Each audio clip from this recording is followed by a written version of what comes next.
What's up, people? Welcome to RoR Reviews, where I, Rayden, reign upon video games and anime and analyze until the sun sets. Today I'll be doing something different from my traditional reviews. Since 2015 is coming to an end, I felt like I should mention my top 5 favorite video games of this year, because I know I won't have a chance to go back and do full reviews of some of these games, so this is their moment to shine. I do want to mention that the video games that are on my 2015 list do not have to be titles that came out this year. They simply have to be games that I played and completed in 2015, so games that came out later this year will most likely not be on this list since I haven't got a chance to play them yet. But who knows? Those games might end up on my top 2016 list, but that's for another day. If you're curious what my top 5 animes are this year, you can find a link at the end of this video that will take you directly there. And with all that important information out of the way, let's get this countdown started. Coming in at number 5 is Far Cry 4.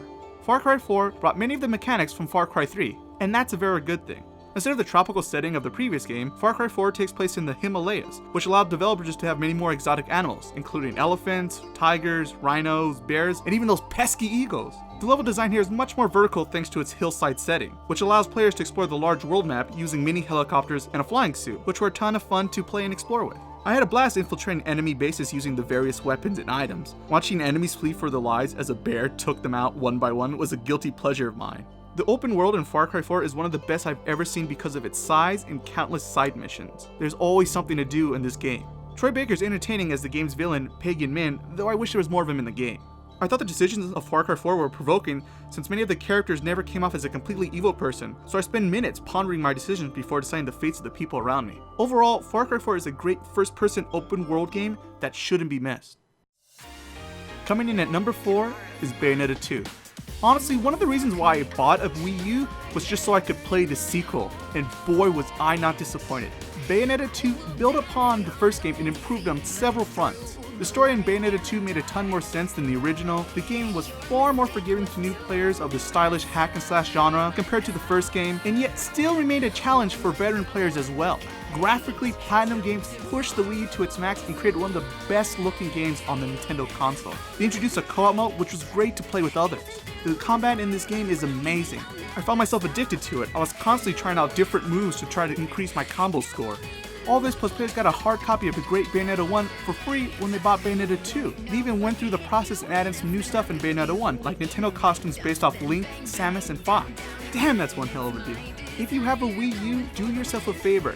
Go out and buy Bayonetta 2 because it's one of the best games for the console, period. Coming in at number 3 is Danganronpa 1 and 2. It was hard for me to pick one of these games, and I played them back to back, so I figured it'd be okay if I cheat a little bit on my list and nominate them both. The story and characters of this series are great.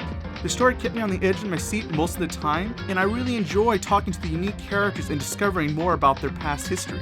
The game's sense of humor got me to laugh throughout the adventure, and the English dub was surprisingly well done. Plus, the music in these games are fantastic. To this day, I still hum the opening theme song in my head. I enjoy these games so much that I started looking up the other light novels on the internet, just so I can understand every little bit of the game's lore. Danganronpa is the cream of the crop when it comes to the visual novel detective games. If you're a fan of the Ace Attorney games and you haven't played Danganronpa yet, then I suggest you go out and find a cheap PS TV and get these games because they are simply incredible and deserve to be played. If you're still not sure, you can watch my full review of Danganronpa 1 by clicking on the annotation on the screen right now. And with that shameless plug-in out of the way, let's move down the list. Coming in at number 2 is Splatoon. I still remember seeing Splatoon for the first time and thinking, I'm not sure about this game.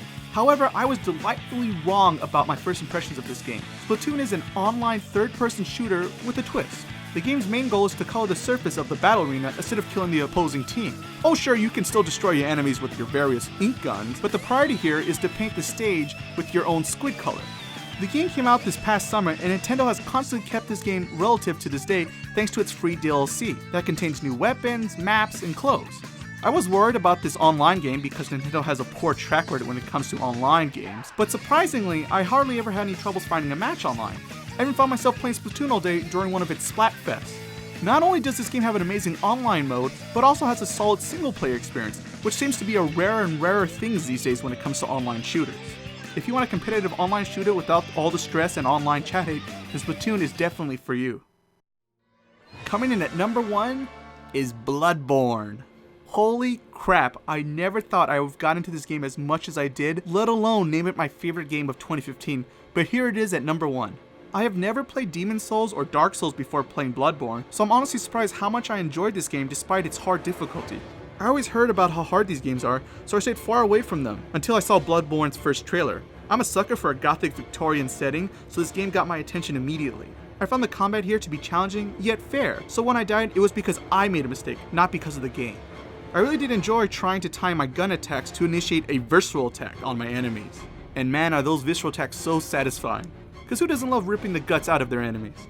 I had fun testing out each new weapon to see which one would fit my gameplay style the most, and the enemy boss designs are disgustingly awesome to look at. They look like something right out of Berserk, which is always a plus in my book. The mysterious lore that surrounds Yharnam and its citizens is superb. I couldn't help but read every little item description in hopes to solve more of the many mysteries of this forgotten land and its hunters. The music of this game sets the perfect mood for a gothic tale. I still get chills when I think about it. What else can I say about Bloodborne? It's a fantastic game that demands your full attention, and you should answer the hunter's call. Whew. So there you have it, people. Those are my top 5 favorite games that I played in 2015. I'm sure there are plenty other games I have failed to mention, so please let me know what are some of your other favorite games of 2015 by leaving your list in the comments below. Well, that about concludes my video for today. If you want to keep updated with all my video reviews, please be sure to subscribe to my channel, RoR Reviews, where I plan on having many more reviews of video games and anime. If you're into social media and you want to hear my thoughts about the latest geek news, you can like me on Facebook, follow me on Twitter, and find me on Instagram.